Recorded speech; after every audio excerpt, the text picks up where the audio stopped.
Corps d'élite de la garde rapprochée d'Hitler, impitoyables défenseurs de leur fureur, fidèles d'entre les fidèles du régime nazi, ils figurent aussi parmi les guerriers les plus redoutés de la Seconde Guerre mondiale. C'est son opiniâtreté sur le champ de bataille qui rendit célèbre la Waffen-SS.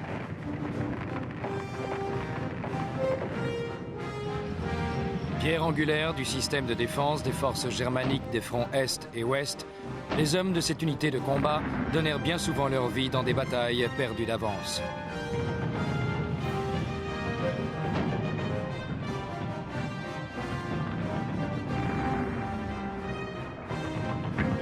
Leurs ennemis les respectaient pour leur courage à toute épreuve, mais craignaient leur cruauté.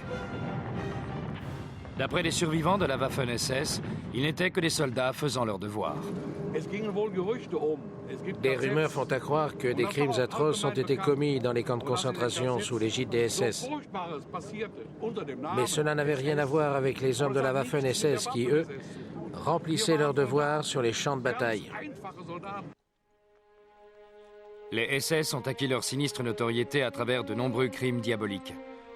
En réalité, les véritables responsables étaient la Gestapo, les gardiens des camps de concentration. Mais personne ne peut réfuter le fait que la Waffen-SS ne soit responsable de certaines atrocités commises au cours de cette guerre. La complète destruction du village français d'Oradour-sur-Glane et le massacre de ses 648 habitants en juin 1944 sont là pour en témoigner.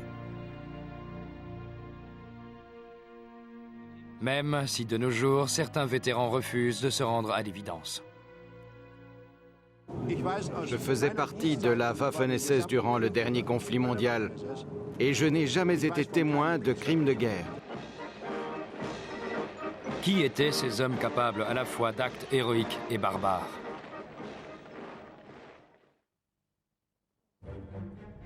Ce corps d'élite de la Seconde Guerre mondiale puise ses origines à la naissance du parti nazi en 1920.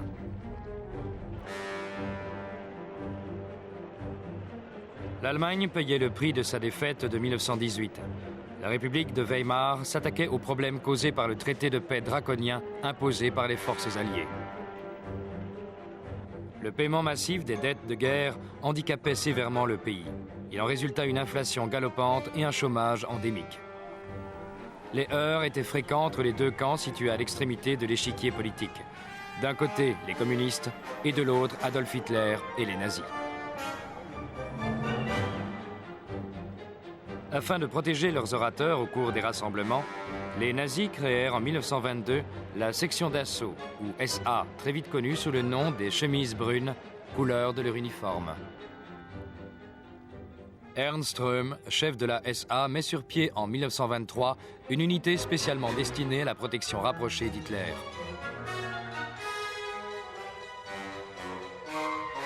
Ces membres reconnaissables au port de casquettes noires vont prendre leur indépendance vis-à-vis des chemises brunes et devenir la Schutzstaffel, ou SS, à l'uniforme totalement noir.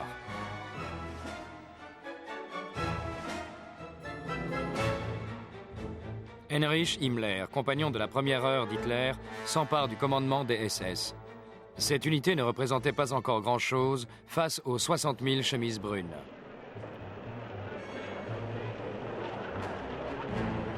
Himmler insista sur les différences entre SS et SA. Pour lui, les chemises brunes étaient une force paramilitaire, tandis que les SS incarnaient l'élite du parti nazi. En prenant le contrôle des services de renseignement et des affaires raciales du parti nazi, Himmler augmenta considérablement le pouvoir des SS. En janvier 1933, Hitler accède à la charge de chancelier d'Allemagne. Le rôle des SS devient prépondérant. Ce sont les gardes du nouveau camp de concentration de Dachau, dans les faubourgs de Munich, qui sont choisis parmi leurs rangs. Ils acquièrent très vite la sinistre réputation d'être les principaux exterminateurs des Juifs.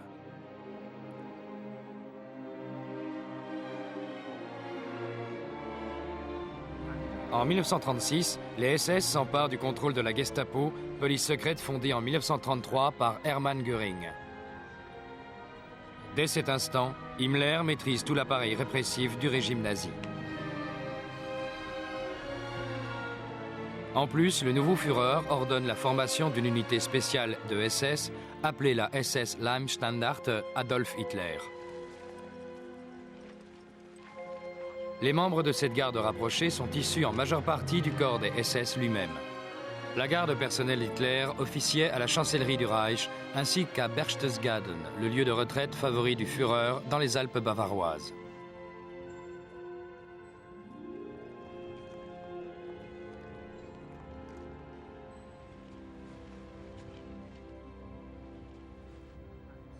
Sepp Dietrich fut affecté au commandement de la Leibstandart. Ce sergent-major au franc-parler de la Première Guerre mondiale faisait partie du cercle intime du Führer. Dietrich exigeait que tous soient volontaires, âgés entre 23 et 35 ans, d'excellentes conditions physiques et mesurés au moins 1,80 m. Les postulants devaient aussi prouver qu'ils étaient de pure race aryenne, sans aucune trace de sang juif. Himmler avait l'intime conviction que le SS était l'élite du parti nazi. Les nouvelles recrues de la Waffen-SS furent endoctrinées de telle sorte qu'ils croyaient faire partie d'une race supérieure. La cruauté affichée sur le champ de bataille venait de cet endoctrinement. Ils étaient basés dans les casernes de Lichterfeld, à Berlin, caserne qui avait abrité l'école des élèves officiers du temps du Kaiser. Ils avaient aussi pour obligation de participer à de nombreuses compétitions sportives.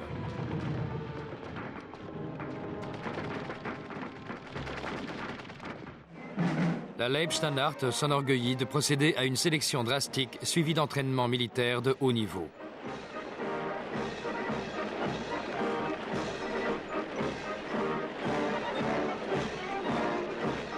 Très vite, tous ceux qui ne faisaient pas partie de cette élite étaient méprisés des SS.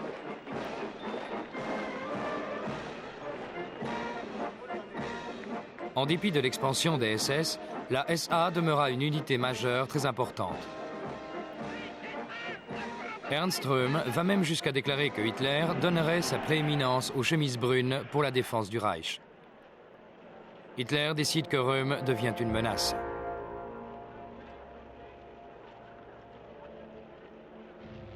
Au petit matin du 30 juin 1934, il s'envole pour Munich. Il est accompagné de Sepp Dietrich et d'une unité de sa garde rapprochée, triée sur le volet. Hitler en personne arrête Röhm et plusieurs de ses fidèles qui se trouvaient en Bavière. Parallèlement, Dietrich procède à d'autres arrestations à Munich. D'autres sont appréhendés à Berlin et ultérieurement, la Leibstandart se chargera des exécutions. Comme l'expliquera plus tard le général SS Karl Wolff, ni l'amitié ni la loyauté n'entrèrent en ligne de compte.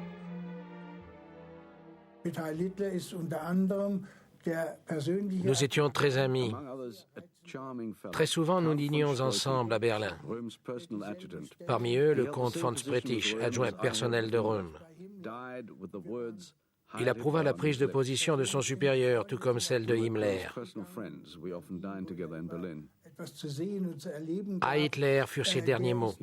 Il fit le salut nazi et hurla à Hitler, j'aime l'Allemagne. La Leibstandart marquait ainsi son total dévouement à Hitler. Sa récompense ne fut pas longue à venir.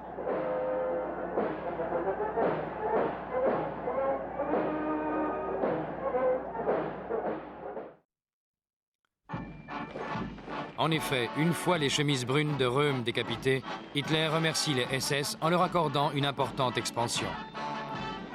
La Leibstandart de Sepp Dietrich devient un régiment à part entière. S'ensuit la formation de la SS Verfügungstruppe, ou SSVT. Ces troupes spécialement entraînées ont un statut différent des autres régiments SS. Les critères de sélection physique et ratio restèrent identiques malgré l'expansion soudaine de la branche armée des SS. Les SSVT demeuraient l'élite des troupes hitlériennes convaincues de leur supériorité. Comme c'était à prévoir, cette suprématie entraîne l'hostilité de l'armée qui suspectait Hitler de vouloir créer un contre-pouvoir militaire.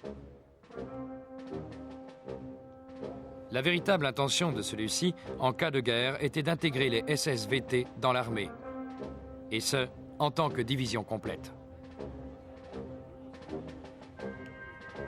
L'armée résiste en refusant de fournir l'artillerie et autres supports logistiques nécessaires au bon fonctionnement d'une division. Les généraux arguaient du fait que les demandes d'Hitler concernant l'expansion rapide de son armée les empêchaient de se passer de ses ressources.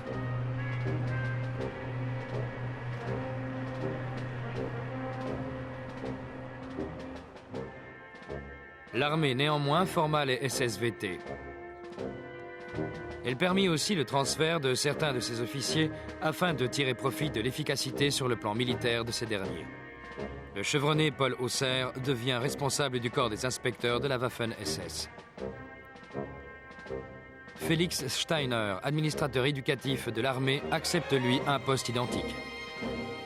Il s'était illustré lors de la Première Guerre mondiale et comprit que les Waffen-SS, par leur entraînement de haut niveau des troupes d'assaut, allaient jouer un rôle identique. Ces derniers avaient pour objectif de mener des attaques avec l'armée, pourvoyeuse de chair à canon. Le but était de former des hommes solides et impitoyables.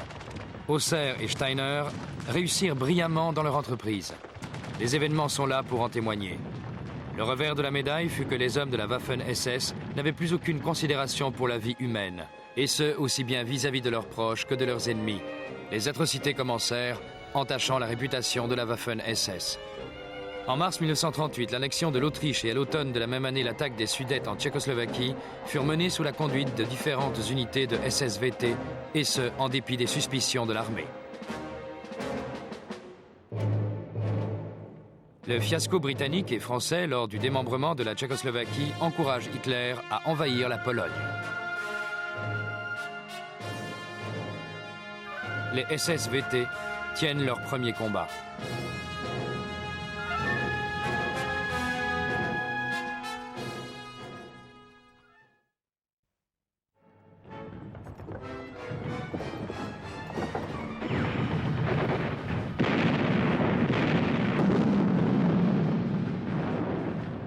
C'est avec leur propre régiment d'infanterie motorisé que les SS-VT combattent en Pologne.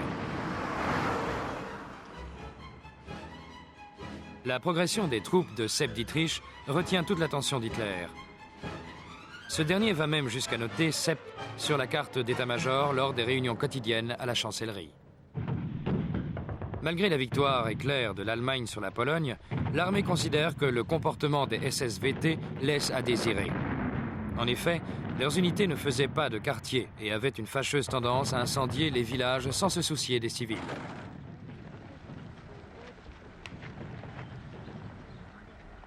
Himmler défendit ses hommes en affirmant que leur conduite aurait été bien meilleure s'ils avaient combattu en une seule formation et non pas sous le commandement de vieux officiers supérieurs qui ne les connaissaient même pas. Hitler appuie le nouvel essor des SS-VT, mais insiste pour qu'ils demeurent sous le contrôle de l'armée.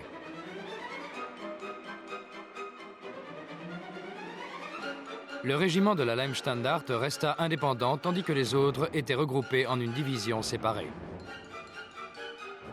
Une seconde division, la Polizei-Division, fut créée avec des volontaires issus de la police et une troisième avec les unités gardiennes des camps de concentration. Cette dernière était connue sous le nom de SS Totenkopf ou division tête de mort. Theodor Eicke commandait le camp de Dachau. Il était réputé pour sa cruauté.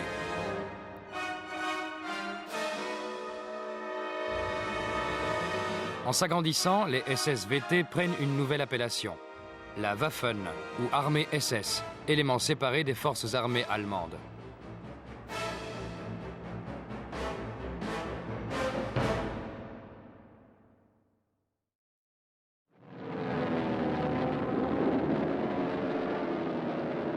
Le 10 mai 1940, Hitler déclenche sa grande offensive vers l'ouest. La SS Leibstandarte et un second régiment SS deviennent le fer de lance de l'invasion de la Hollande. Parallèlement, des forces aéroportées sont envoyées au sol pour neutraliser les infrastructures hollandaises. En 5 jours de campagne, la Leibstandarte établit la jonction avec les forces aéroportées, malgré un grand nombre d'accrochages avec les troupes hollandaises.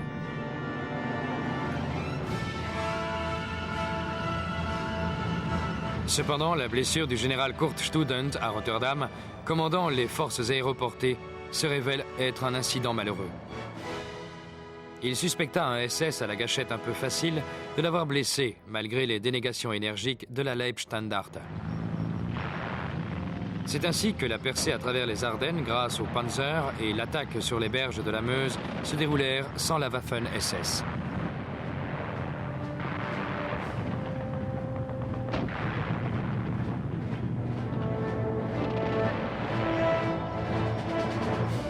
Cette éviction fut mal tolérée par la division Tête de Mort. Aussi, cette dernière fut appelée comme force de soutien de la 7e division Panzer, commandée par Erwin Rommel. Le 21 mai, les Anglais lancent une contre-attaque sur le flanc de la 7e division Panzer et SS Totenkopf. Ils réussissent momentanément à ébranler les Allemands, causant quelques paniques dans les rangs de la division Tête de Mort, avant que la grande offensive ne reprenne.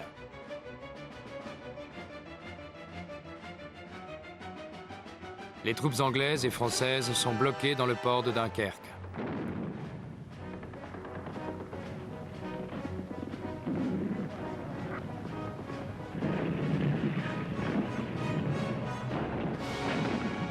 La SS Leibstandarte participe à la bataille visant à réduire le périmètre. Elle rencontre une forte résistance dans l'un des villages avoisinants. On tire sur la voiture de Dietrich, qui dut se réfugier dans un fossé sous le feu des balles ennemies.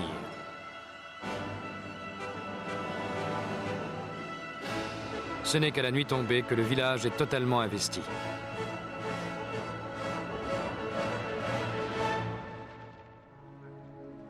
Un bon nombre de soldats anglais sont faits prisonniers par la Leibstandarte, qui rassembla 90 d'entre eux dans une grange. Voilà ce que nous raconte l'un d'entre eux. Ils nous ont emmenés par groupe de 5. Je faisais partie du second groupe. Il y en avait 2 autres derrière nous. Ils ont commencé à tirer sur tout le monde. Moi, j'ai réussi à ramper derrière la grange. Voyant cela, les Boches sont arrivés et ils ont recommencé à tirer. Tous les hommes qui me suivaient me sont tombés dessus. Pour ma part, j'ai juste été touché au genou. Ceci est l'un des premiers exemples avec justification à l'appui qui a rendu la Waffen-SS si tristement célèbre. La division de Theodor Eicke se rend aussi coupable de massacres de prisonniers. Une centaine de soldats anglais sont assassinés dans le village appelé Le Paradis.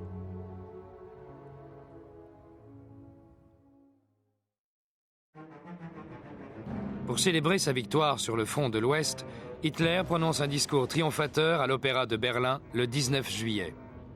Discours au cours duquel il ne tarit pas d'éloges sur la Waffen-SS.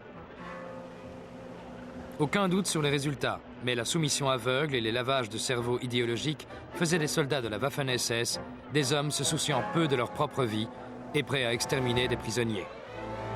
Après la campagne du front de l'Ouest, Himmler confère de nouveaux pouvoirs à la Waffen-SS.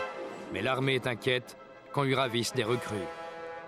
C'est pour cette raison qu'Hitler ne permet qu'une faible progression, mais significative. Une nouvelle division, la SS Viking, est formée de ressortissants des pays occupés par les Allemands, des cousins germains, comme Himmler avait coutume de dire. Un bon nombre d'extrémistes de droite, danois, suédois, flamands, hollandais et norvégiens, rejoignent la SS Viking. L'un d'entre eux nous explique la raison de son choix. J'ai choisi de me battre volontairement dans les rangs de la Waffen-SS sur le front de l'Est pour défendre l'idée d'une Europe unie. Et je tiens à souligner que seuls les Allemands nous donnaient la possibilité de vaincre les communistes.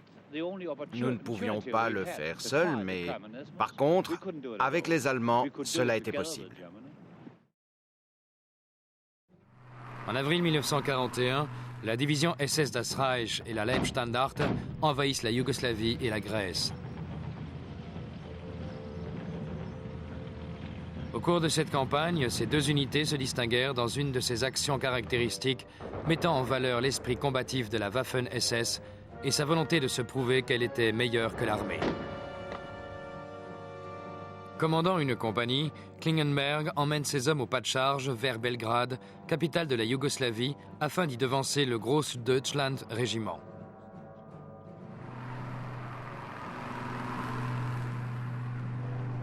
Bien que gêné par les pluies de printemps qui avaient transformé les routes en véritables bourbiers, son unité rejoint à la première les rives du Danube. Mais impossible de le traverser, tous les ponts ont été détruits. À la tête de 10 volontaires, Klingenberg traverse le fleuve à l'aide d'une simple barque abandonnée. Il se dirige vers l'ambassade d'Allemagne, assiégée par une foule en colère. Klingenberg téléphone de l'ambassade au maire de Belgrade. Il le menace de faire pilonner la ville par l'aviation allemande jusqu'à sa reddition. Le commando n'avait pas de radio. Le maire l'ignorait, il tomba dans le piège et capitula. Pour son exploit, Klingenberg reçoit la croix de chevalier. Il continue de combattre au sein de la Waffen-SS et meurt en avril 1945, quelques jours avant la capitulation de l'Allemagne. Sepp Dietrich, lui, prit l'ascendant sur l'armée grecque en prenant Athènes. Une fois encore, un des soldats favoris d'Hitler s'avéra être un héros, et la Waffen-SS vit croître sa réputation pour son allant et son agressivité. La campagne des Balkans semblait être une promenade de santé comparée à la tempête qu'Hitler s'apprêtait à déclencher.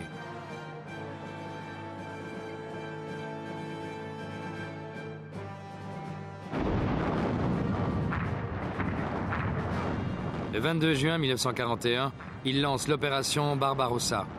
L'invasion de l'URSS commence. La Leibstandarte devient une division à part entière avec toutes ses prérogatives. Avec 10 autres divisions de la Waffen-SS, elle prend part à l'assaut final.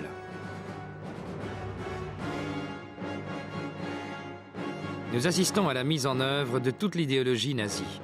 Les hommes de la Waffen-SS considéraient les Russes comme des sous-hommes, persuadés de prendre part à une croisade pour sauver la civilisation occidentale. Une idée qui galvanise la Waffen-SS. Elle était prête à tout pour parvenir à la victoire.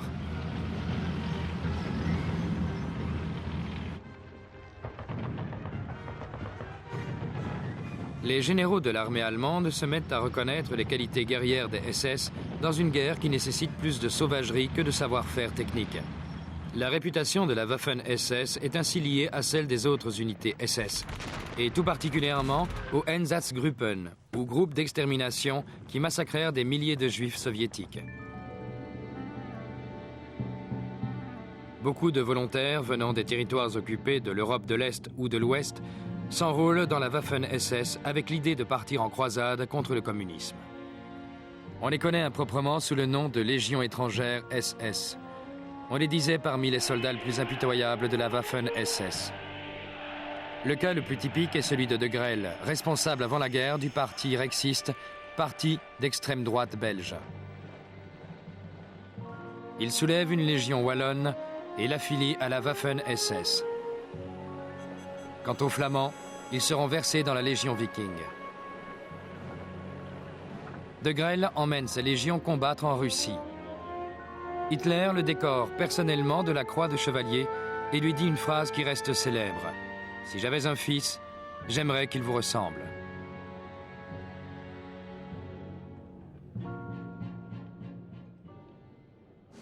Lors des sinistres batailles de l'hiver 1941-1942, la Waffen-SS prouve son aptitude à continuer le combat, quoi qu'il arrive. Au printemps 1942, les 3 divisions, Leibstandarte, Totenkopf et Das Reich, étaient retirées du front ouest. Une fois équipées de tanks, elles s'appelèrent les Panzer SS Grenadiers. Himmler veilla à ce que ces divisions reçoivent les meilleurs des équipements et en plus grand nombre que les autres divisions de l'armée. Au début 1943, commandé par Paul Hausser, le corps blindé des Panzer SS retourne en Russie et reprend Kharkov au cours d'une bataille mémorable.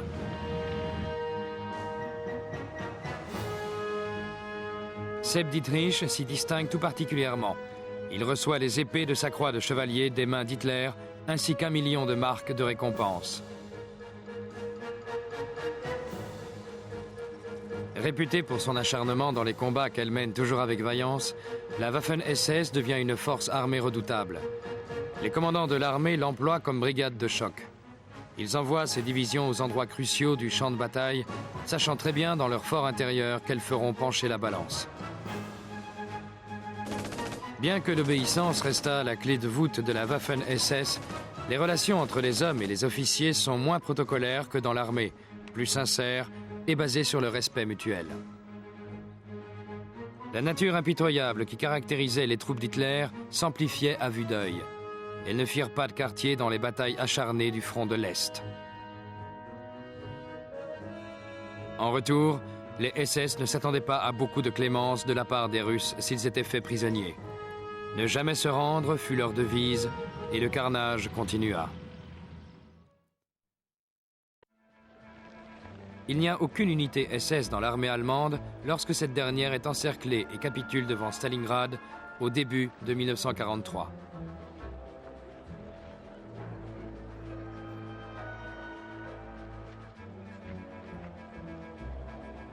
La perte de cette bataille est cruciale. Elle confirme enfin le retournement de situation sur le front de l'Est. En juillet 1943, pour prendre en tenaille la ville de Kursk, les Allemands lancent une grande offensive.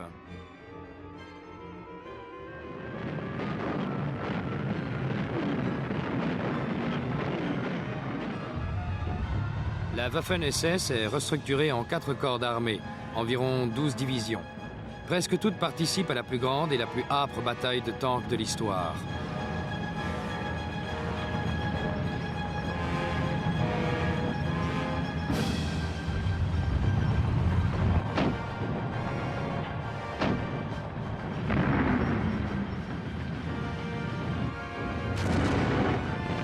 Après des semaines de combats intenses, l'armée rouge, tel un rouleau compresseur, commence la libération de la Russie.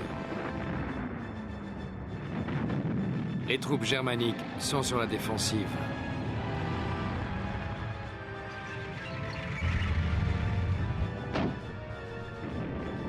À nouveau, les divisions SS font office de pierre angulaire de la défense allemande. De nombreuses fois, elles contre-attaquent pour échapper aux encerclements des Russes qui foncent toujours plus loin vers l'ouest. Hitler est de plus en plus conscient de la menace croissante des Alliés sur le front de l'ouest. L'Italie est envahie et les forces anglo-américaines s'organisent en Grande-Bretagne. En France, un débarquement allié était inévitable. Des nouveaux défis attendaient la Waffen-SS. Au printemps 1944, les forces allemandes stationnées en France et aux Pays-Bas se préparent à une offensive anglo-américaine. À l'arrière des batteries côtières et des barrages érigés sur les plages, 11 divisions de panzers grenadiers sont en appui du fameux mur de l'Atlantique érigé par Hitler.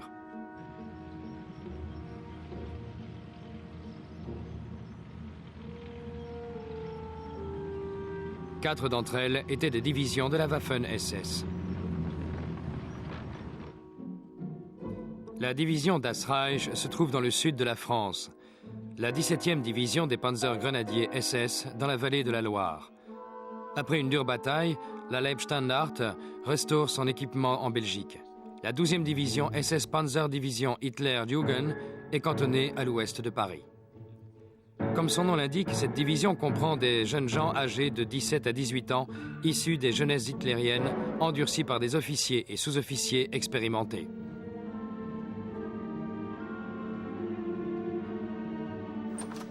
Ces jeunes garçons avaient été élevés selon les règles nazies, endoctrinés depuis leur plus jeune âge dans l'idéologie consistant à considérer la guerre comme la plus noble activité de l'homme. Ils sont parmi les plus fanatiques des soldats hitlériens.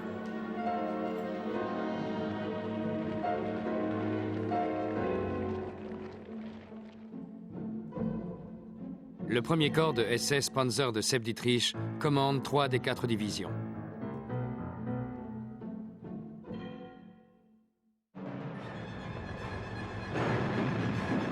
Seule une division de Panzer est cantonnée tout près des plages quand, le 6 juin, le jour J, les Alliés débarquent en Normandie.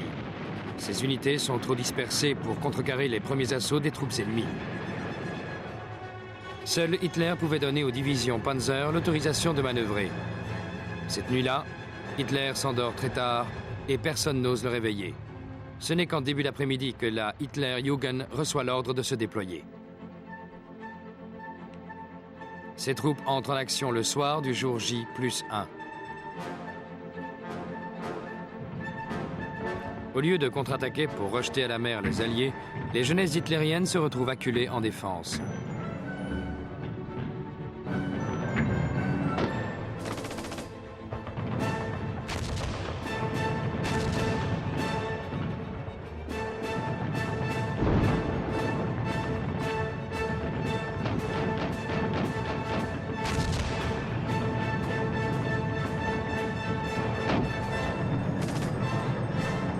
Le 13 juin, les Anglais font une percée dans les lignes allemandes aux alentours du village de Villers-Bocage.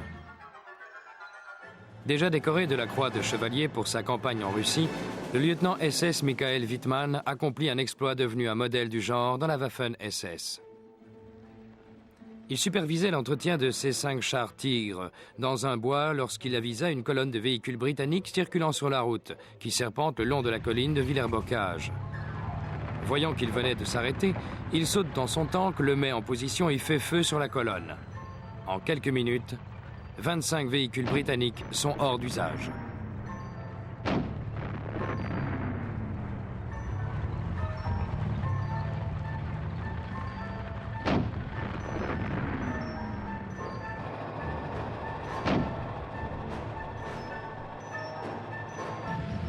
Il fonce dans le village.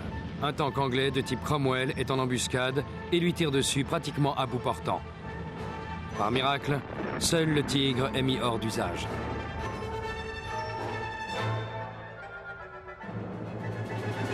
Wittmann et son équipage réussissent à s'enfuir. Cet exploit individuel oblige les Anglais à s'arrêter.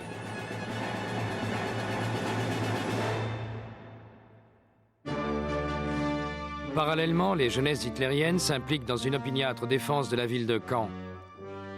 À de nombreuses reprises, ils contrent les percées des Britanniques et des Canadiens.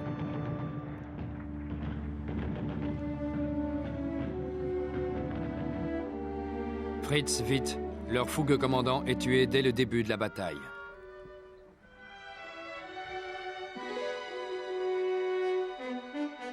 Kurt Meyer le remplace. Membre fondateur de la Leibstandart, on le surnomme Panzer Meyer grâce à ses exploits en Grèce et en Russie.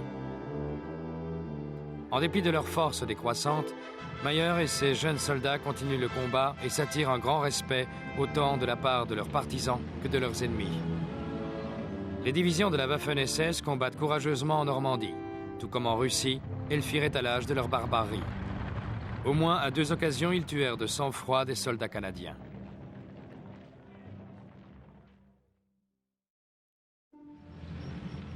La SS Das Reich Panzer Division perpétra l'une des pires atrocités de cette campagne au cours de sa remontée du sud de la France vers la Normandie. Le réseau ferroviaire était détruit par les Alliés, obligation leur était faite de voyager par la route. Les résistants français harcelaient sans cesse les Allemands. Ils font sauter des ponts et tentent des embuscades. La division Das Reich assouvit sa terrible vengeance dans le village d'Oradour-sur-Glane.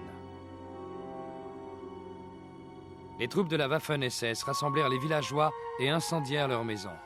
Ensuite, ils les réunirent dans l'église et les firent brûler vifs.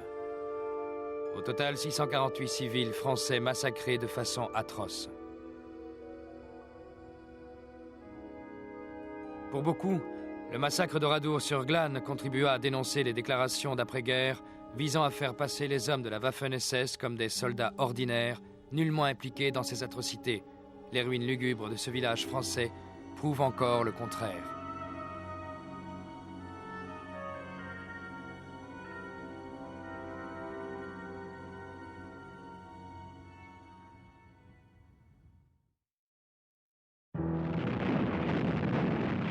Sous l'implacable pression des Alliés, les Allemands se résignent enfin malgré l'arrivée en Normandie d'un corps supplémentaire de SS Panzer.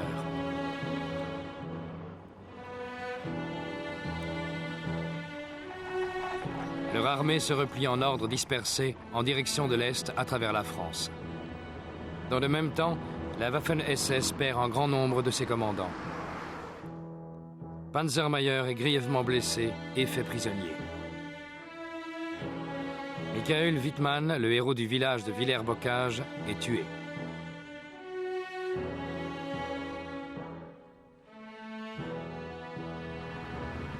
La retraite des Allemands n'est pas à proprement parler une débâcle. Les Alliés doivent impérativement ravitailler leurs lignes.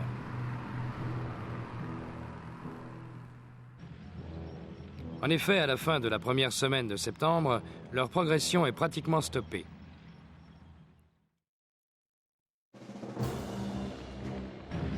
Les divisions de la Waffen-SS se retirent du front pour réparer les dégâts. La 9e et la 10e division SS Panzer se retrouvent ainsi dans la région de Arnhem, en Hollande. Pour les Alliés, ceci prouve l'ampleur du désastre.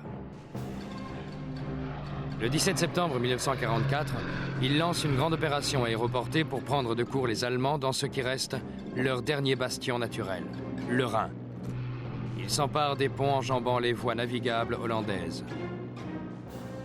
Des parachutistes anglais et polonais sautent sur Arnhem. Les troupes de la Waffen-SS ripostent rapidement.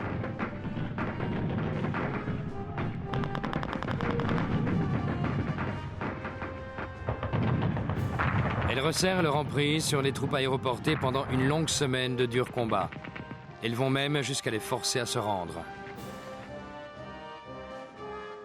Mais en même temps, Hitler prépare son va-tout contre les forces alliées sur le front ouest.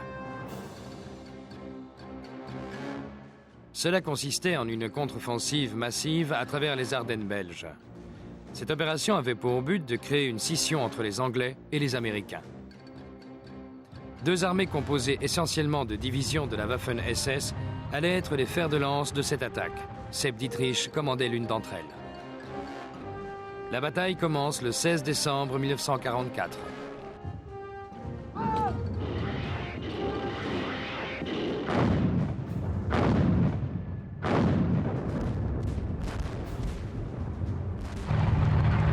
De petits groupes de l'armée de Dietrich s'immiscent dans les lignes de défense des Américains et provoquent panique et confusion. Les Ardennes, outre le fait qu'elles soient très boisées et vallonnées, s'avèrent beaucoup plus difficiles à traverser en ce mois de décembre 1944 qu'en mai 40. Quelques jours après le début des engagements, le ciel se dégage. La puissance aérienne des Alliés commence à faire des ravages. Face à des difficultés de plus en plus croissantes, l'avance allemande ralentit, et les uns après les autres, les groupes de Dietrich sont contraints à l'arrêt. À nouveau réapparaît la face hideuse de la Waffen-SS. Le jeune officier, Joachim Peiper, laisse une traînée de massacres dans son sillage. Il commandait un des groupes de bataille les plus avancés vers l'ouest.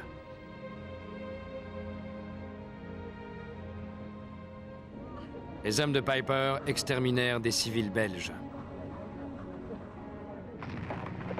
Près du village de Malmedy, ils tendent une embuscade à un bataillon d'artillerie américain qui pensait se trouver en territoire ami.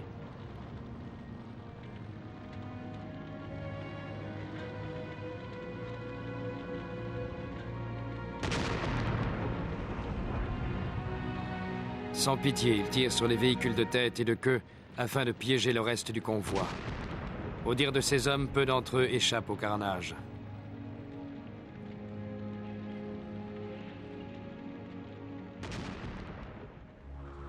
La plupart de ces Américains sont emmenés au pas dans un champ et tués de sang-froid. Ce genre d'atrocité revint souvent hanter la Waffen-SS. Malgré tous leurs actes barbares, les armées d'Hitler battent en retraite à la fin de décembre.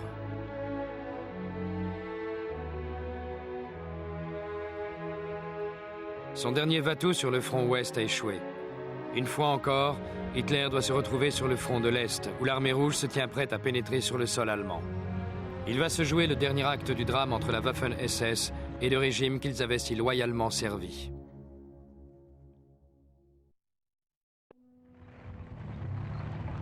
Début 1945, l'armée rouge est prête pour l'assaut qui va la conduire au cœur du Reich nazi. Hitler ordonne à Sepp Dietrich de mener une offensive en Hongrie afin de reprendre possession des champs de pétrole près du lac Balaton. L'armée de Dietrich est rebaptisée la 6e SS Panzer. Enfin, Himmler réalisait son ambition. La Waffen-SS combat sous son propre commandement. Début mars 1945, la dernière campagne allemande sur le front de l'Est commence. Y prennent part la SS Panzer de Dietrich et la 6e armée allemande. Ils luttent à l'avant dans la neige et dans la boue contre une résistance russe qui ne cesse d'augmenter.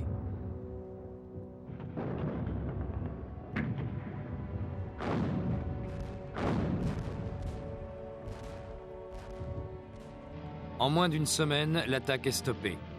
Hitler est tellement en colère de voir son armée déshonorée qu'il ordonne aux SS d'enlever tout signe distinctif divisionnaire et autres rubans.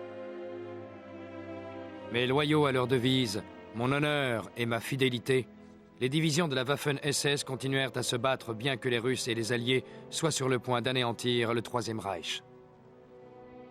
La vérité sur les atrocités commises par les SS commençait à être révélée, et ce aussi bien sur les fronts de l'Est que de l'Ouest.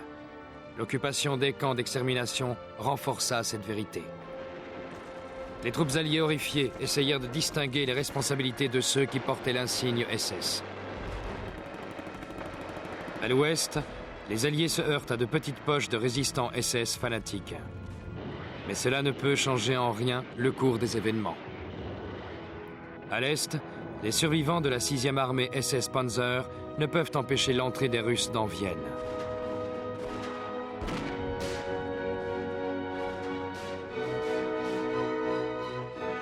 Il ne reste plus que Berlin. Le 16 avril, des troupes russes assaillent la capitale allemande. La ville tombe après moins d'une semaine de combat. Parmi les troupes défendant Berlin, on trouve des Français et des Lettons. Hitler espère toujours que ses Waffen-SS pourront faire un miracle et le sauver. Il faut dire que le Führer sombrait de plus en plus dans la démence. Le 2 mai, la garnison allemande se rend. 2 jours après, Hitler se suicide.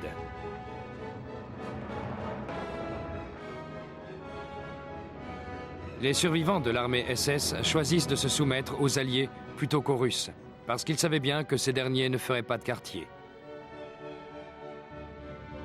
De nombreuses divisions SS arborent le drapeau blanc en signe de reddition.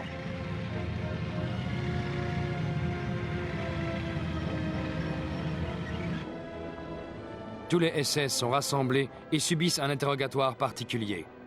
L'éventail des crimes contre l'humanité commis par l'ensemble du corps des SS, tout comme les crimes de guerre perpétrés par les unités de la Waffen-SS, étaient fort nombreux. Beaucoup essaient de se camoufler, mais leurs nombreux tatouages SS sur le bras ne peuvent que les trahir. Certains membres de la Waffen-SS finissent par être jugés et vont payer pour leurs crimes. Parmi ceux tombés aux mains des Russes, peu regagnent l'Allemagne. Le procès le plus notoire de la Waffen-SS est celui qui jugea les hommes responsables du massacre de Malmedy. Presque toute la chaîne de commandement de la Waffen-SS est traduite en justice et la majorité déclarée coupable. Sepp Dietrich, qui avait eu sous ses ordres le commandant Peiper, est le premier à être condamné. Comme l'ensemble des votes l'indiquent, vous êtes condamné à la prison à vie. Votre peine prend effet immédiatement en un lieu désigné par les autorités militaires compétentes. Joachim Peiper, responsable du groupe qui avait commis le massacre, est l'un des 6 hommes condamnés à mort. Finalement, les sentences de mort seront commuées. Dietrich lui-même libéré sur parole en 1955. Mais la justice n'en avait pas encore fini avec lui.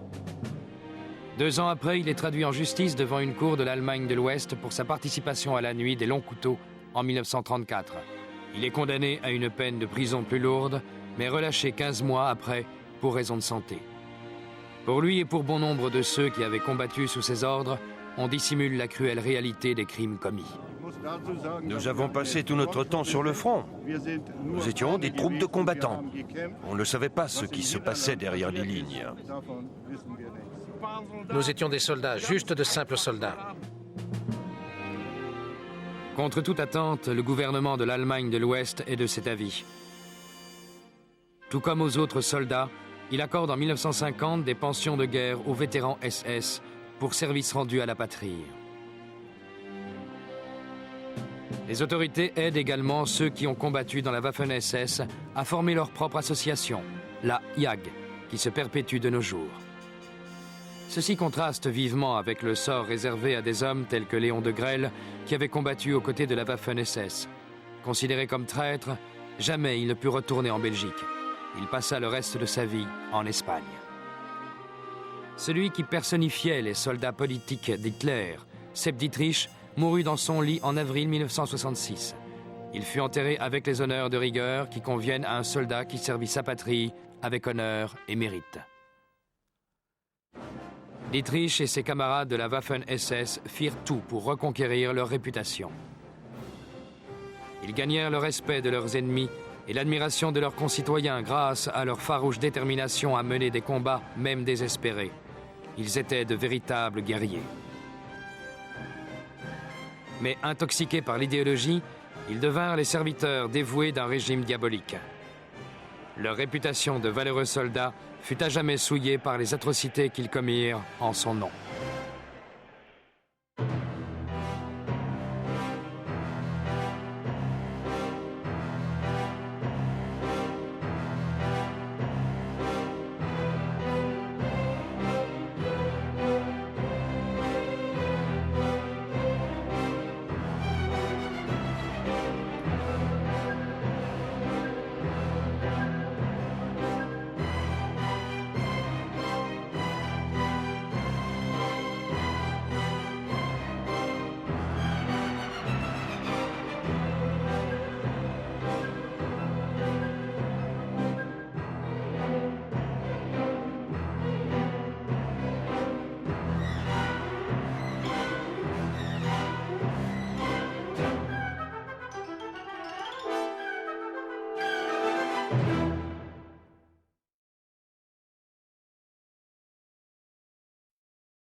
Corps d'élite de la garde rapprochée d'Hitler, impitoyables défenseurs de leur fureur, fidèles d'entre les fidèles du régime nazi, ils figurent aussi parmi les guerriers les plus redoutés de la Seconde Guerre mondiale.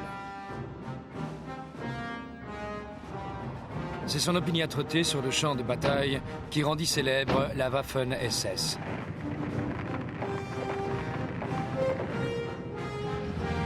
Pierre angulaire du système de défense des forces germaniques des fronts Est et Ouest, les hommes de cette unité de combat donnèrent bien souvent leur vie dans des batailles perdues d'avance.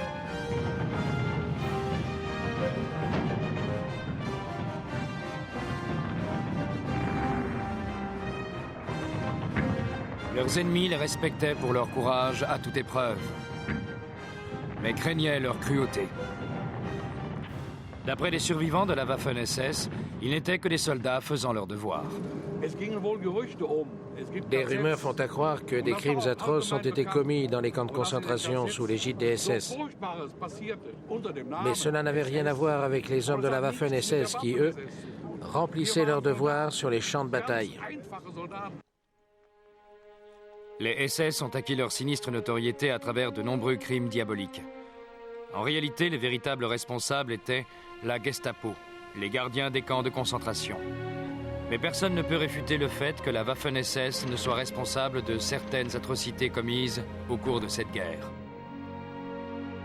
La complète destruction du village français d'Oradour-sur-Glane et le massacre de ses 648 habitants en juin 1944 sont là pour en témoigner. Même si de nos jours, certains vétérans refusent de se rendre à l'évidence. Je faisais partie de la Waffen-SS durant le dernier conflit mondial et je n'ai jamais été témoin de crimes de guerre. Qui étaient ces hommes capables à la fois d'actes héroïques et barbares?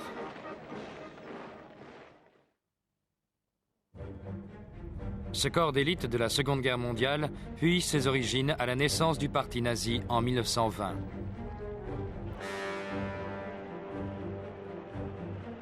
L'Allemagne payait le prix de sa défaite de 1918. La République de Weimar s'attaquait aux problèmes causés par le traité de paix draconien imposé par les forces alliées. Le paiement massif des dettes de guerre handicapait sévèrement le pays. Il en résulta une inflation galopante et un chômage endémique. Les heurts étaient fréquents entre les deux camps situés à l'extrémité de l'échiquier politique. D'un côté, les communistes, et de l'autre, Adolf Hitler et les nazis. Afin de protéger leurs orateurs au cours des rassemblements, les nazis créèrent en 1922 la section d'assaut, ou SA, très vite connue sous le nom des chemises brunes, couleur de leur uniforme. Ernst Röhm, chef de la SA, met sur pied en 1923 une unité spécialement destinée à la protection rapprochée d'Hitler. Ces membres reconnaissables au port de casquettes noires vont prendre leur indépendance vis-à-vis des chemises brunes et devenir la Schutzstaffel, ou SS, à l'uniforme totalement noir.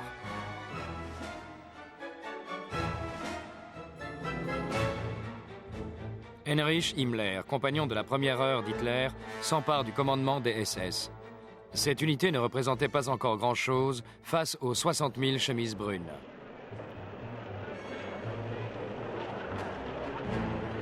Himmler insista sur les différences entre SS et SA. Pour lui, les chemises brunes étaient une force paramilitaire, tandis que les SS incarnaient l'élite du parti nazi. En prenant le contrôle des services de renseignement et des affaires raciales du parti nazi, Himmler augmenta considérablement le pouvoir des SS. En janvier 1933, Hitler accède à la charge de chancelier d'Allemagne. Le rôle des SS devient prépondérant. Ce sont les gardes du nouveau camp de concentration de Dachau, dans les faubourgs de Munich, qui sont choisis parmi leurs rangs. Ils acquièrent très vite la sinistre réputation d'être les principaux exterminateurs des Juifs.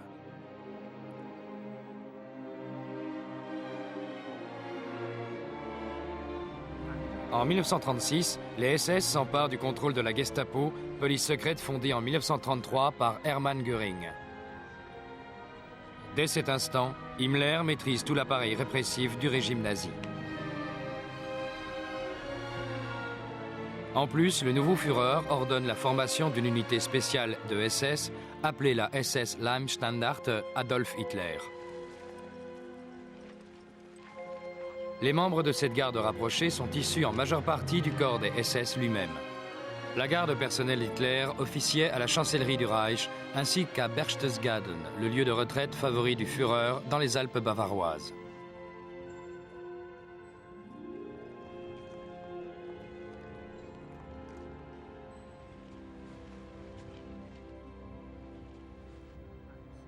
Sepp Dietrich fut affecté au commandement de la Leibstandarte. Ce sergent-major au franc-parler de la Première Guerre mondiale faisait partie du cercle intime du Führer. Dietrich exigeait que tous soient volontaires, âgés entre 23 et 35 ans, d'excellentes conditions physiques et mesurés au moins 1,80 m. Les postulants devaient aussi prouver qu'ils étaient de pure race aryenne, sans aucune trace de sang juif. Himmler avait l'intime conviction que le SS était l'élite du parti nazi. Les nouvelles recrues de la Waffen-SS furent endoctrinées de telle sorte qu'ils croyaient faire partie d'une race supérieure.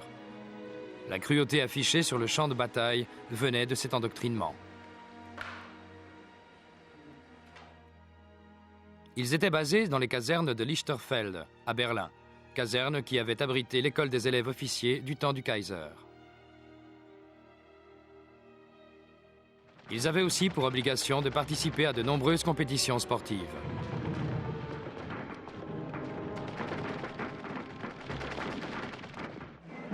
La Leibstandarte s'enorgueillit de procéder à une sélection drastique suivie d'entraînements militaires de haut niveau.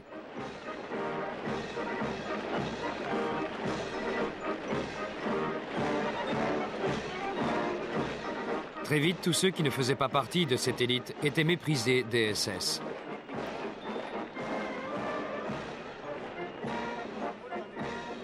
En dépit de l'expansion des SS, la SA demeura une unité majeure très importante.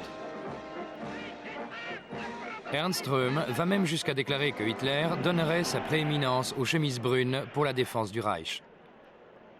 Hitler décide que Röhm devient une menace.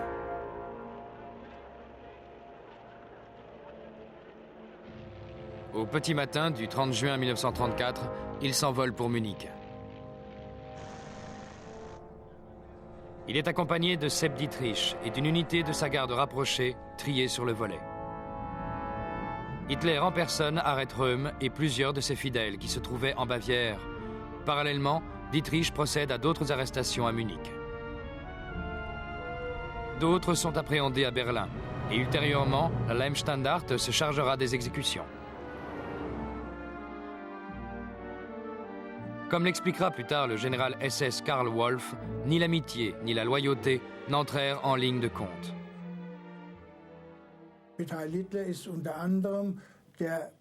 Nous étions très amis. Très souvent, nous dînions ensemble à Berlin. Parmi eux, le comte von Spretich, adjoint personnel de Röhm.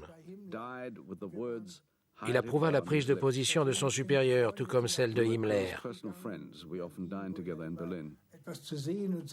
À Hitler furent ses derniers mots. Il fit le salut nazi et hurla à Hitler, « J'aime l'Allemagne ». La Leibstandarte marquait ainsi son total dévouement à Hitler. Sa récompense ne fut pas longue à venir.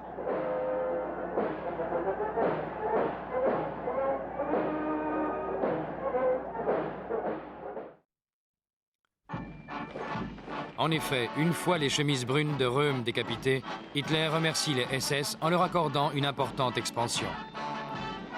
La Leibstandarte de Sepp Dietrich devient un régiment à part entière.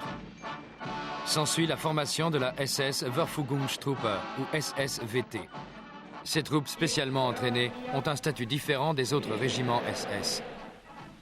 Les critères de sélection physique et raciaux restèrent identiques malgré l'expansion soudaine de la branche armée des SS. Les SSVT demeuraient l'élite des troupes hitlériennes convaincues de leur supériorité. Comme c'était à prévoir, cette suprématie entraîne l'hostilité de l'armée qui suspectait Hitler de vouloir créer un contre-pouvoir militaire. La véritable intention de celui-ci, en cas de guerre, était d'intégrer les SSVT dans l'armée, et ce, en tant que division complète. L'armée résiste en refusant de fournir l'artillerie et autres supports logistiques nécessaires au bon fonctionnement d'une division. Les généraux arguaient du fait que les demandes d'Hitler concernant l'expansion rapide de son armée les empêchaient de se passer de ses ressources.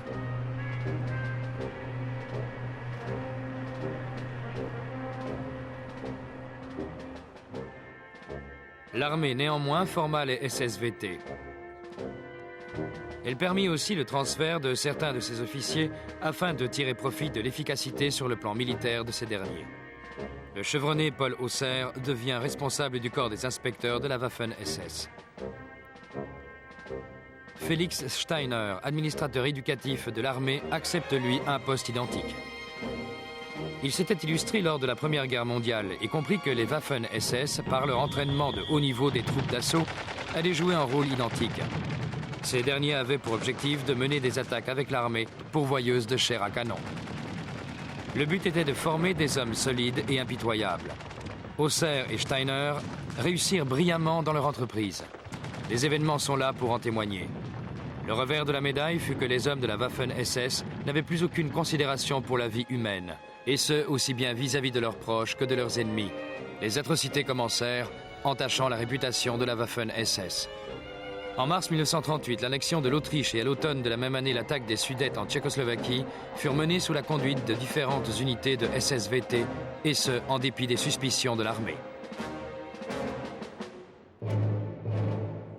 Le fiasco britannique et français lors du démembrement de la Tchécoslovaquie encourage Hitler à envahir la Pologne. Les SSVT tiennent leur premier combat.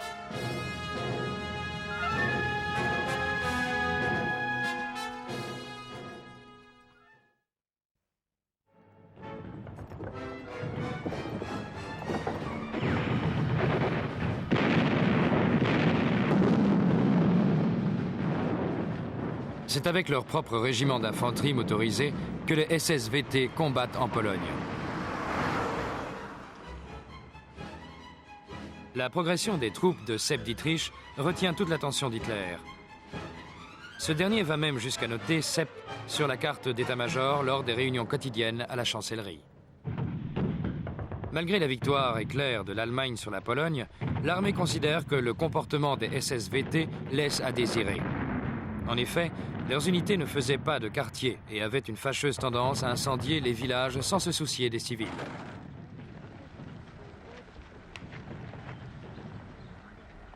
Himmler défendit ses hommes en affirmant que leur conduite aurait été bien meilleure s'ils avaient combattu en une seule formation et non pas sous le commandement de vieux officiers supérieurs qui ne les connaissaient même pas. Hitler appuie le nouvel essor des SSVT, mais insiste pour qu'ils demeurent sous le contrôle de l'armée.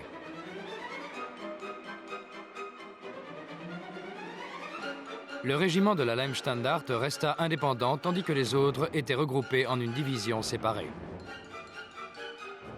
Une seconde division, la Polizei-Division, fut créée avec des volontaires issus de la police et une troisième avec les unités gardiennes des camps de concentration. Cette dernière était connue sous le nom de SS Totenkopf ou Division Tête de Mort. Theodor Eicke commandait le camp de Dachau. Il était réputé pour sa cruauté.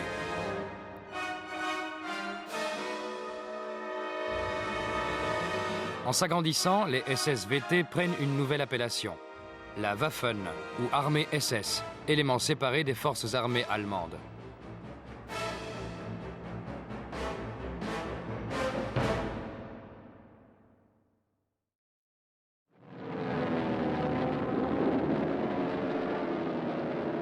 Le 10 mai 1940, Hitler déclenche sa grande offensive vers l'ouest.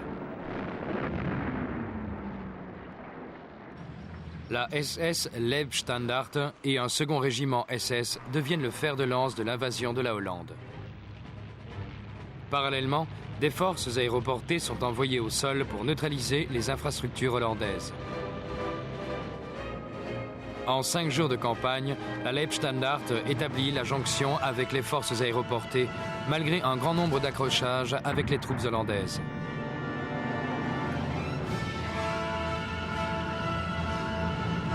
Cependant, la blessure du général Kurt Student à Rotterdam, commandant les forces aéroportées, se révèle être un incident malheureux. Il suspecta un SS à la gâchette un peu facile de l'avoir blessé, malgré les dénégations énergiques de la Leibstandarte. C'est ainsi que la percée à travers les Ardennes, grâce au Panzer, et l'attaque sur les berges de la Meuse se déroulèrent sans la Waffen-SS.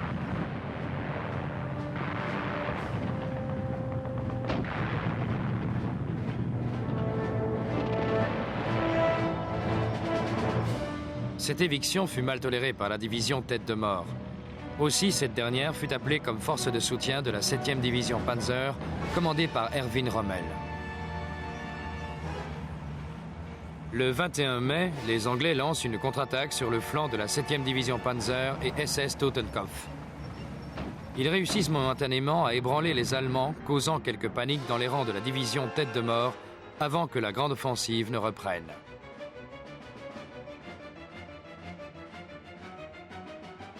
Les troupes anglaises et françaises sont bloquées dans le port de Dunkerque.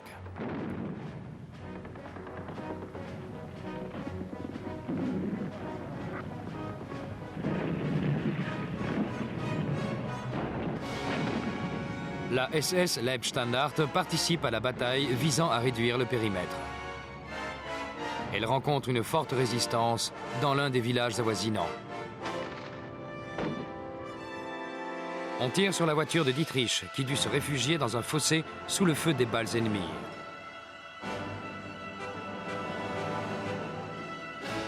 Ce n'est qu'à la nuit tombée que le village est totalement investi.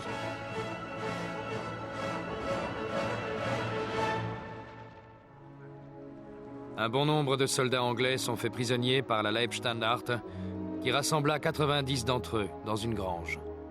Voilà ce que nous raconte l'un d'entre eux. Ils nous ont emmenés par groupe de 5. Je faisais partie du second groupe. Il y en avait 2 autres derrière nous. Ils ont commencé à tirer sur tout le monde. Moi, j'ai réussi à ramper derrière la grange. Voyant cela, les Boches sont arrivés et ils ont recommencé à tirer. Tous les hommes qui me suivaient me sont tombés dessus. Pour ma part, j'ai juste été touché au genou. Ceci est l'un des premiers exemples avec justification à l'appui qui a rendu la Waffen-SS si tristement célèbre. La division de Theodor Eicke se rend aussi coupable de massacres de prisonniers. Une centaine de soldats anglais sont assassinés dans le village appelé Le Paradis.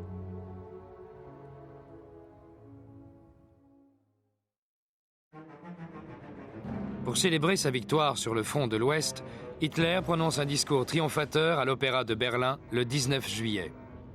Discours au cours duquel il ne tarit pas d'éloges sur la Waffen-SS. Aucun doute sur les résultats, mais la soumission aveugle et les lavages de cerveau idéologiques faisaient des soldats de la Waffen-SS des hommes se souciant peu de leur propre vie et prêts à exterminer des prisonniers. Après la campagne du front de l'Ouest, Himmler confère de nouveaux pouvoirs à la Waffen-SS, mais l'armée est inquiète qu'on lui ravisse des recrues. C'est pour cette raison qu'Hitler ne permet qu'une faible progression, mais significative.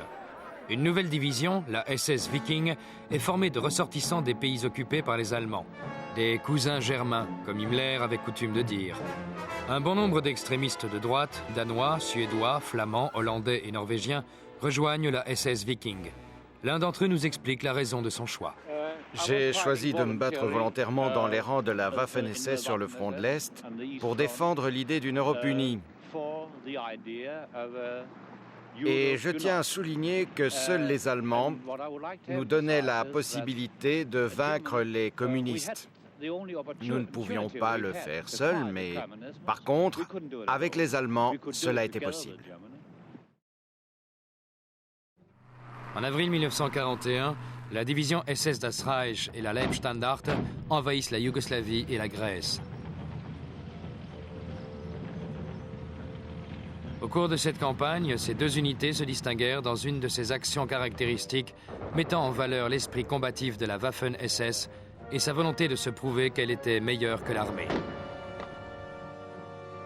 Commandant une compagnie, Klingenberg emmène ses hommes au pas de charge vers Belgrade, capitale de la Yougoslavie, afin d'y devancer le Großdeutschland régiment.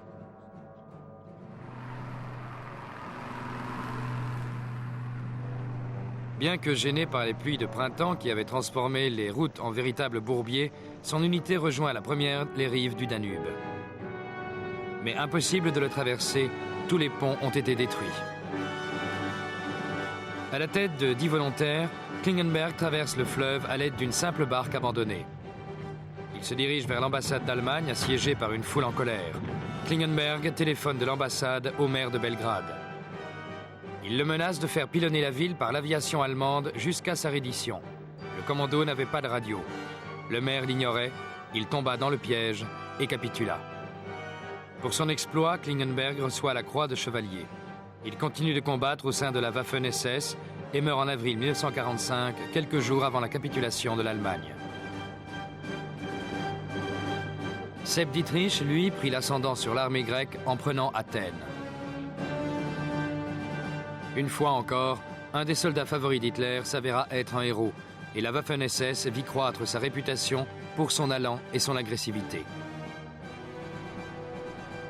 La campagne des Balkans semblait être une promenade de santé comparée à la tempête qu'Hitler s'apprêtait à déclencher.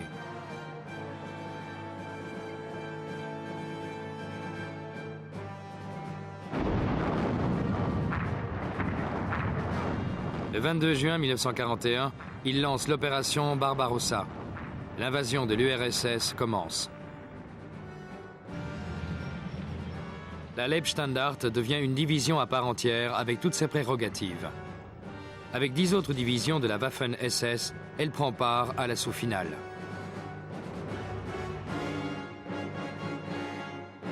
Nous assistons à la mise en œuvre de toute l'idéologie nazie. Les hommes de la Waffen-SS considéraient les Russes comme des sous-hommes, persuadés de prendre part à une croisade pour sauver la civilisation occidentale. Une idée qui galvanise la Waffen-SS. Elle était prête à tout pour parvenir à la victoire.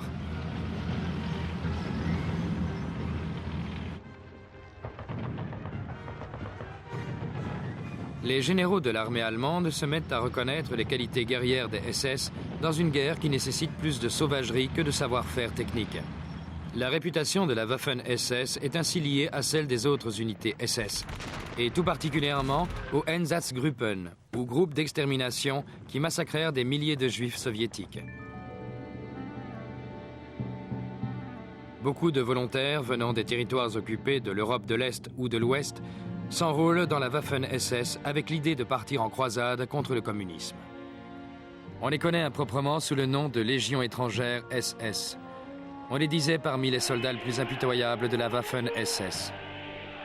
Le cas le plus typique est celui de Grelle, responsable avant la guerre du parti rexiste, parti d'extrême droite belge. Il soulève une légion wallonne et l'affilie à la Waffen-SS. Quant aux Flamands, ils seront versés dans la Légion viking. De Grelle emmène sa légion combattre en Russie. Hitler le décore personnellement de la croix de chevalier et lui dit une phrase qui reste célèbre. « Si j'avais un fils, j'aimerais qu'il vous ressemble. »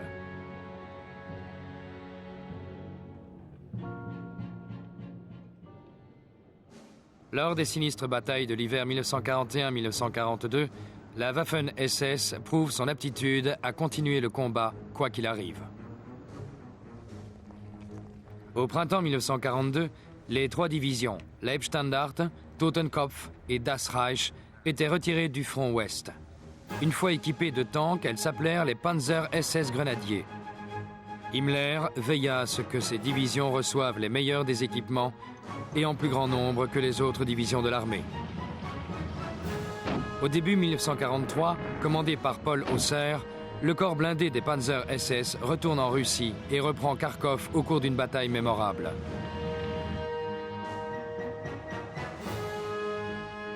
Sepp Dietrich s'y distingue tout particulièrement. Il reçoit les épées de sa croix de chevalier des mains d'Hitler, ainsi qu'1 million de marks de récompense.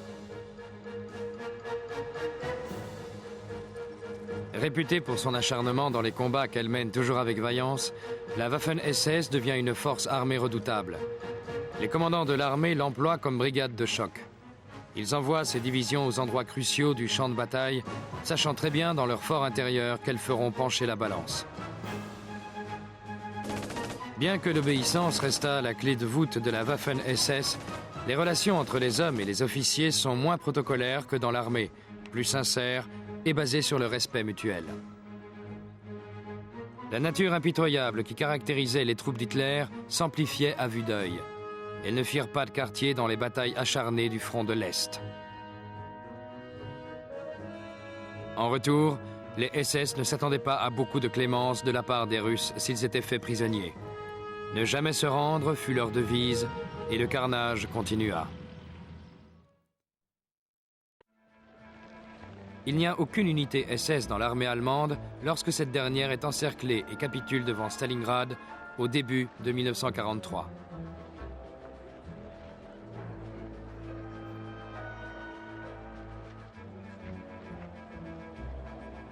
La perte de cette bataille est cruciale. Elle confirme enfin le retournement de situation sur le front de l'Est.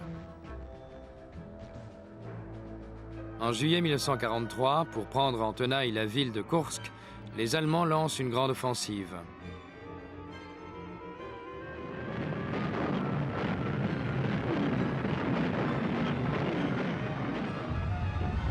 La Waffen-SS est restructurée en 4 corps d'armée, environ 12 divisions. Presque toutes participent à la plus grande et la plus âpre bataille de tanks de l'histoire.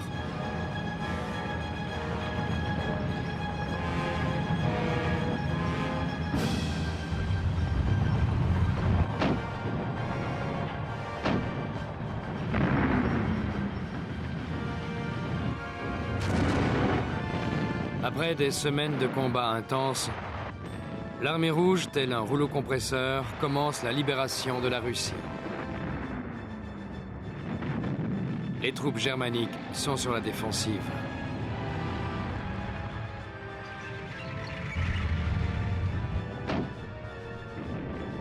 À nouveau, les divisions SS font office de pierre angulaire de la défense allemande. De nombreuses fois, elles contre-attaquent pour échapper aux encerclements des Russes qui foncent toujours plus loin vers l'ouest. Hitler est de plus en plus conscient de la menace croissante des Alliés sur le front de l'ouest. L'Italie est envahie et les forces anglo-américaines s'organisent en Grande-Bretagne.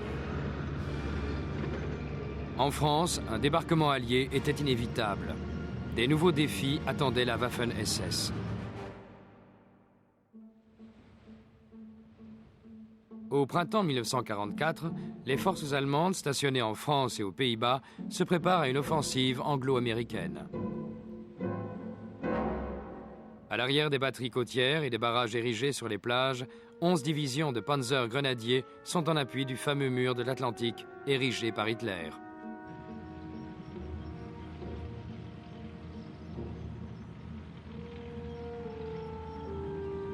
Quatre d'entre elles étaient des divisions de la Waffen-SS.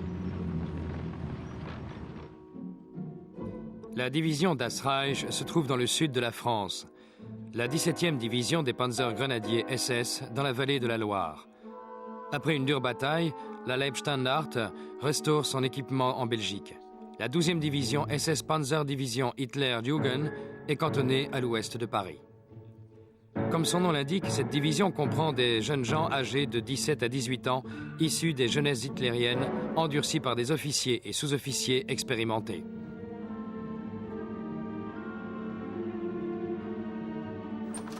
Ces jeunes garçons avaient été élevés selon les règles nazies, endoctrinés depuis leur plus jeune âge dans l'idéologie consistant à considérer la guerre comme la plus noble activité de l'homme.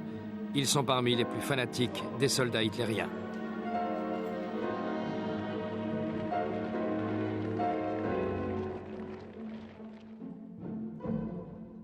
Le premier corps de SS Panzer de Sepp-Dietrich commande 3 des 4 divisions.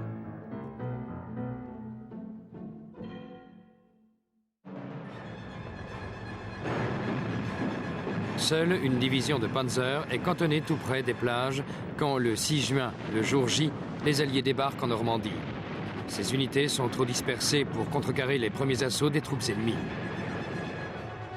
Seul Hitler pouvait donner aux divisions Panzer l'autorisation de manœuvrer. Cette nuit-là, Hitler s'endort très tard et personne n'ose le réveiller. Ce n'est qu'en début d'après-midi que la Hitler-Jugend reçoit l'ordre de se déployer. Ces troupes entrent en action le soir du jour J+1.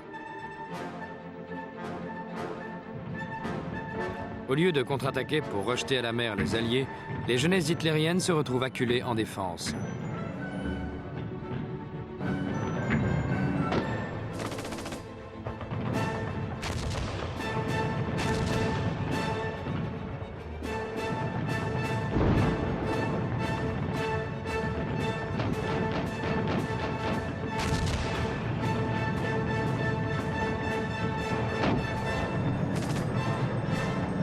Le 13 juin, les Anglais font une percée dans les lignes allemandes aux alentours du village de Villers-Bocage.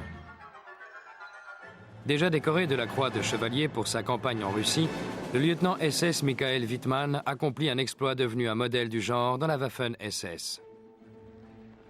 Il supervisait l'entretien de ces 5 chars Tigre dans un bois lorsqu'il avisa une colonne de véhicules britanniques circulant sur la route qui serpente le long de la colline de Villers-Bocage. Voyant qu'il venait de s'arrêter, il saute dans son tank, le met en position et fait feu sur la colonne. En quelques minutes, 25 véhicules britanniques sont hors d'usage.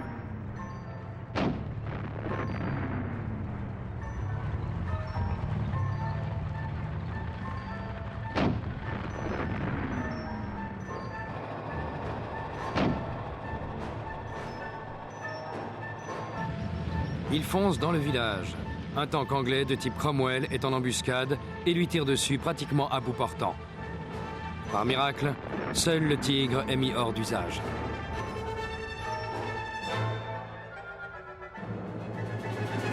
Wittmann et son équipage réussissent à s'enfuir. Cet exploit individuel oblige les Anglais à s'arrêter.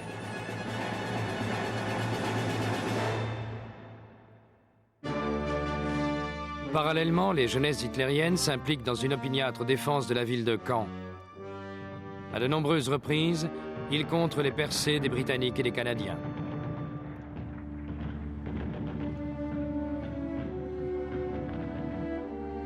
Fritz Witt, leur fougueux commandant, est tué dès le début de la bataille.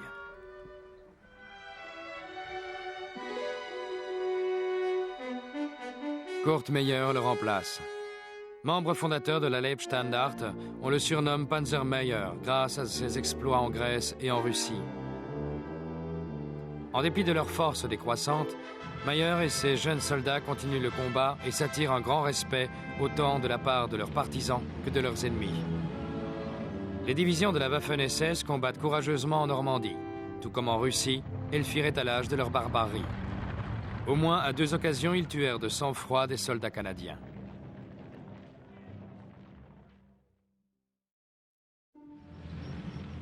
La SS Das Reich Panzer Division perpétra l'une des pires atrocités de cette campagne au cours de sa remontée du sud de la France vers la Normandie.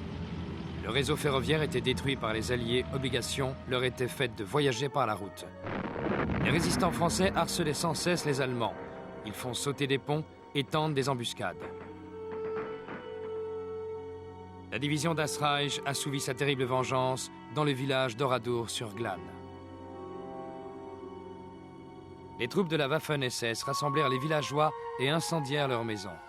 Ensuite, ils les réunirent dans l'église et les firent brûler vifs. Au total, 648 civils français massacrés de façon atroce. Pour beaucoup, le massacre d'Oradour-sur-Glane contribua à dénoncer les déclarations d'après-guerre visant à faire passer les hommes de la Waffen-SS comme des soldats ordinaires, nullement impliqués dans ces atrocités. Les ruines lugubres de ce village français prouvent encore le contraire.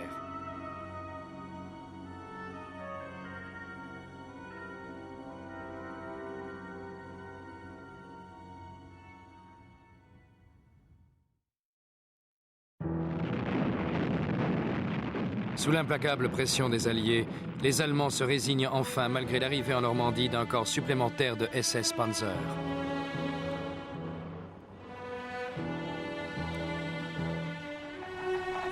Leur armée se replie en ordre dispersé en direction de l'Est à travers la France. Dans le même temps, la Waffen-SS perd un grand nombre de ses commandants. Panzer Meyer est grièvement blessé et fait prisonnier. Michael Wittmann, le héros du village de Villers-Bocage, est tué.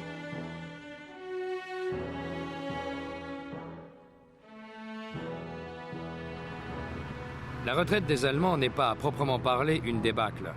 Les Alliés doivent impérativement ravitailler leurs lignes.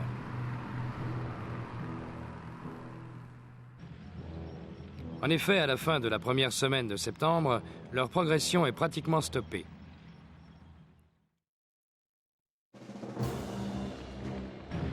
Les divisions de la Waffen-SS se retirent du front pour réparer les dégâts. La 9e et la 10e division, SS Panzer, se retrouvent ainsi dans la région de Arnhem, en Hollande. Pour les Alliés, ceci prouve l'ampleur du désastre. Le 17 septembre 1944, ils lancent une grande opération aéroportée pour prendre de court les Allemands dans ce qui reste leur dernier bastion naturel, le Rhin. Ils s'emparent des ponts enjambant les voies navigables hollandaises. Des parachutistes anglais et polonais sautent sur Arnhem.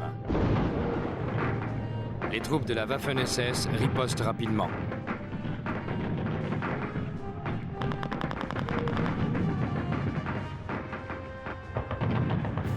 Elles resserrent leur emprise sur les troupes aéroportées pendant une longue semaine de durs combats. Elles vont même jusqu'à les forcer à se rendre.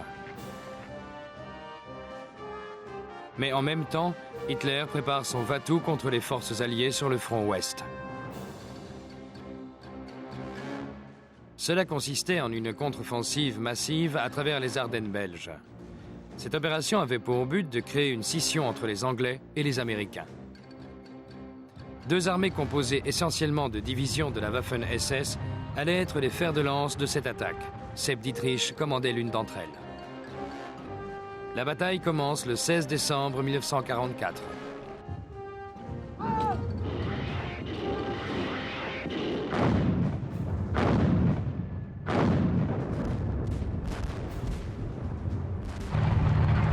De petits groupes de l'armée de Dietrich s'immiscent dans les lignes de défense des Américains et provoquent panique et confusion. Les Ardennes, outre le fait qu'elles soient très boisées et vallonnées, s'avèrent beaucoup plus difficiles à traverser en ce mois de décembre 44 qu'en mai 40. Quelques jours après le début des engagements, le ciel se dégage. La puissance aérienne des Alliés commence à faire des ravages. Face à des difficultés de plus en plus croissantes, l'avance allemande ralentit, et les uns après les autres, les groupes de Dietrich sont contraints à l'arrêt. À nouveau réapparaît la face hideuse de la Waffen-SS. Le jeune officier, Joachim Peiper, laisse une traînée de massacres dans son sillage. Il commandait un des groupes de bataille les plus avancés vers l'ouest.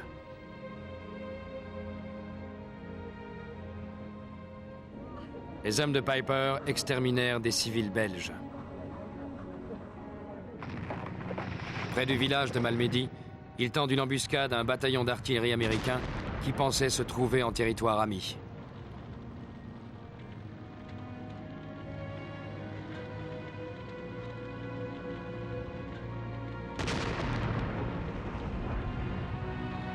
Sans pitié, il tire sur les véhicules de tête et de queue afin de piéger le reste du convoi. Au dire de ces hommes, peu d'entre eux échappent au carnage.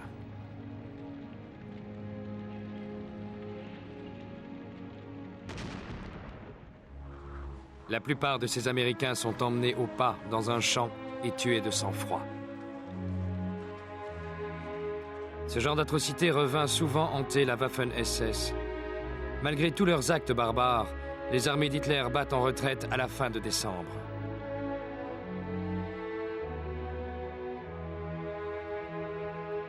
Son dernier va-tout sur le front ouest a échoué. Une fois encore, Hitler doit se retrouver sur le front de l'Est, où l'armée rouge se tient prête à pénétrer sur le sol allemand. Il va se jouer le dernier acte du drame entre la Waffen-SS et le régime qu'ils avaient si loyalement servi.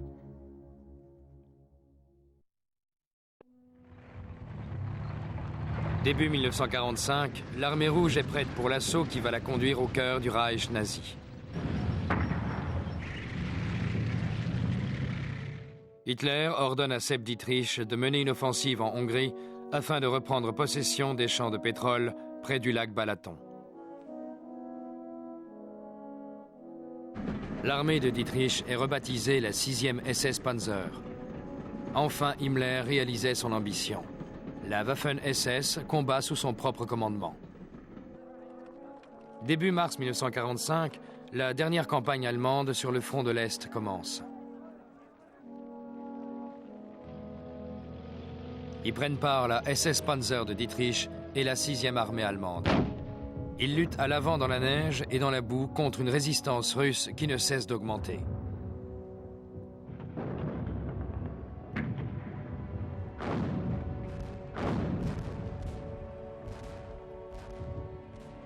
En moins d'une semaine, l'attaque est stoppée. Hitler est tellement en colère de voir son armée déshonorée qu'il ordonne aux SS d'enlever tout signe distinctif divisionnaire et autres rubans. Mais loyaux à leur devise « Mon honneur et ma fidélité », les divisions de la Waffen-SS continuèrent à se battre bien que les Russes et les Alliés soient sur le point d'anéantir le Troisième Reich.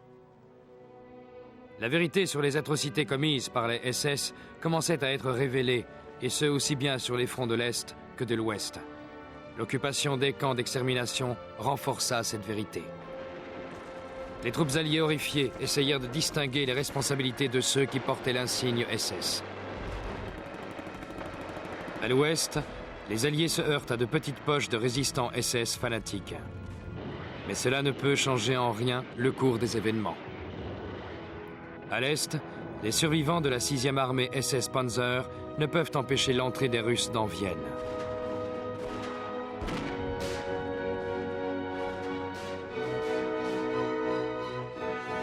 Il ne reste plus que Berlin.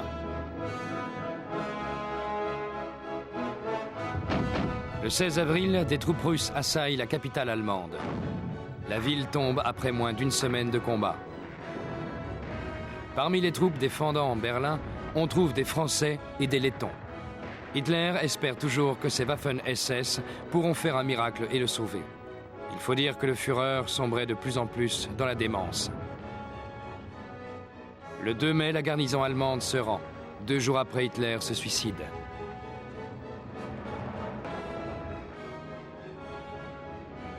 Les survivants de l'armée SS choisissent de se soumettre aux Alliés plutôt qu'aux Russes, parce qu'ils savaient bien que ces derniers ne feraient pas de quartier. De nombreuses divisions SS arborent le drapeau blanc en signe de reddition.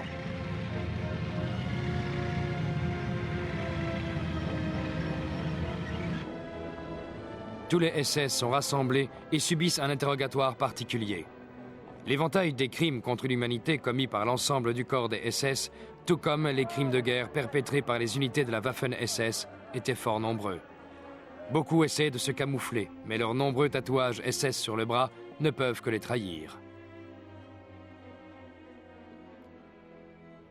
Certains membres de la Waffen-SS finissent par être jugés et vont payer pour leurs crimes. Parmi ceux tombés aux mains des Russes, peu regagnent l'Allemagne.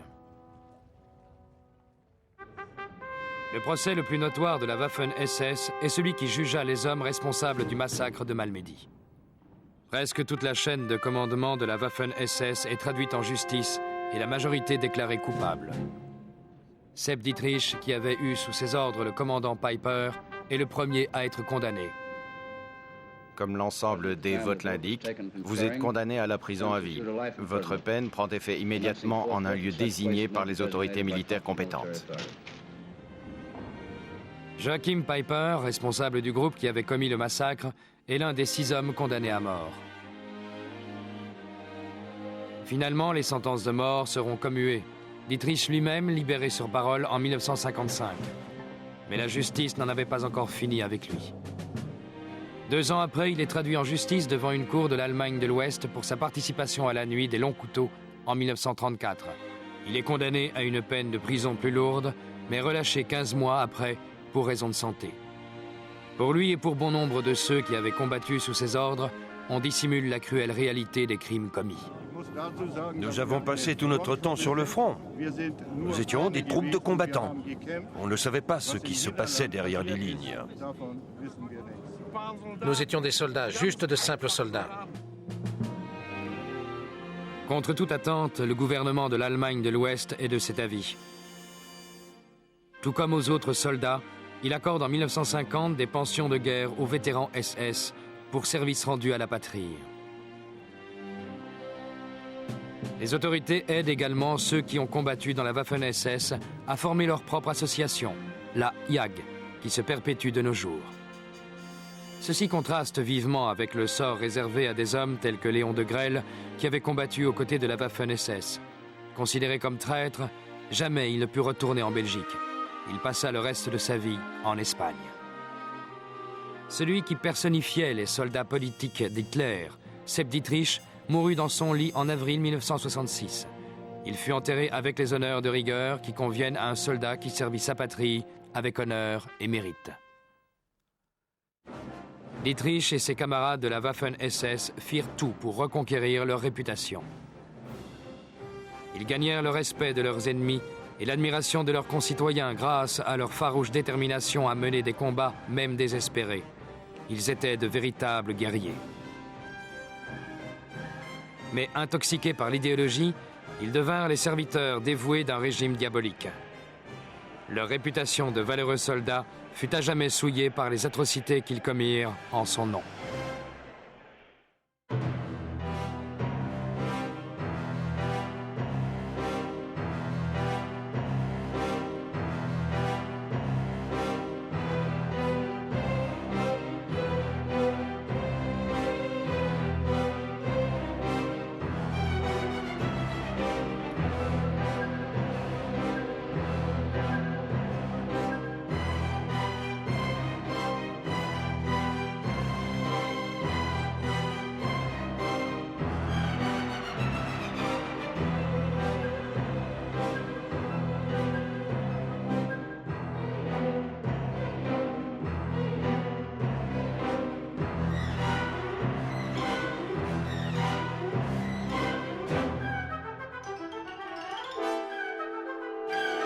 Tschüss.